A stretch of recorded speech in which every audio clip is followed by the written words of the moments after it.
नमस्कार, मी शामराव मोकाशीन. आज आपण मंत्रालयात गेलो होतो.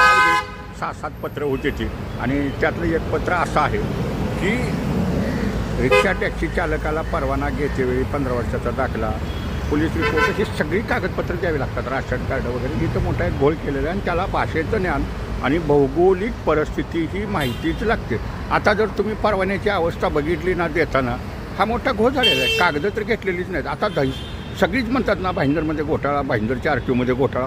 भाईंदर RTO चालू होऊन किती दिवस झालं? 1 वर्षभर चालू झालं. पण तिथेही दिलेले आहेत बोगस पेपर. मी ते म्हणत नाही, खोटे दाखले आहेत. आणि अगदी जर तुम्ही बघितलं ना, बोरोली RTOमध्ये ना, ह्या दहिसरच्या 10 पटीनं मोठा घोटाळा आहे. हे मेलेली लोकांची परमिटसुद्धा जिवंत केलेली आहेत. एकाच्या नावावर 2-2 परमिट आहेत. एवढा मोठा झोल आहे. खोटीच कागदपत्र नाही, राशन कार्ड नाही. आणि बोरोली RTOमध्ये एवढं विशेष आहे, हा घोटाळा लपवायसाठी ऑनलाईनला त्यांनी काय अपलोडच केलेलं नाही बघा. परमिट घेताना खाली ती 500 रुपयाची पावती आपली, आणखीन तो याला LOCसाठी आपला ते इरादापत्र घेण्यासाठी ऑनलाईनचा तो अर्ज. बाकी काय आधार कार्ड, पॅन कार्ड, बस संपला विषय. संपला. 5,000 खाल्ले, 4,000 खाल्ले, तर दिलेत परमिट. यांची पडताळणी करा, तात्काळ पडताळणी करा. आणि मराठी बोलता तर आलंच पाहिजे, त्याचा काही विषयच नाही. आता तो कायदाच आहे, केंद्र सरकारचा कायदा आहे. प्रत्येक राज्यानं ही करायचं असतं. त्याला बोलीभाषा ही आलीच पाहिजे. महाराष्ट्राची मराठी भाषा आहे, त्यानं बोललंच पाहिजे. आम्हाला टाईम द्या ही कारण. मग एवढ्या वर्षी राहून काय केलं?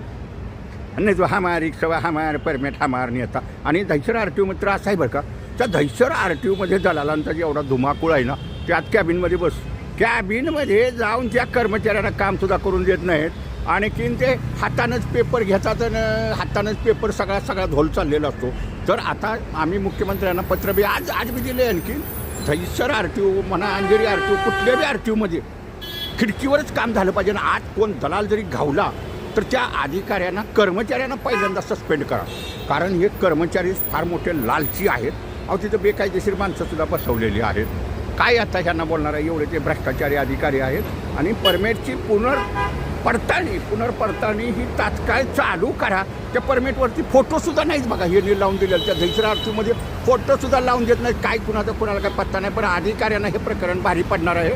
आता खिडकीच्या आत जर दलाल घावला, अनधिकृत व्यक्ती घावली, तर त्या परमिट पूर्व सेक्शन जे आहे तिथले अधिकारी, कर्मचारी त्यांना सस्पेंड करा. धन्यवाद. हा व्हिडिओ जास्तीत जास्त शेअर करा.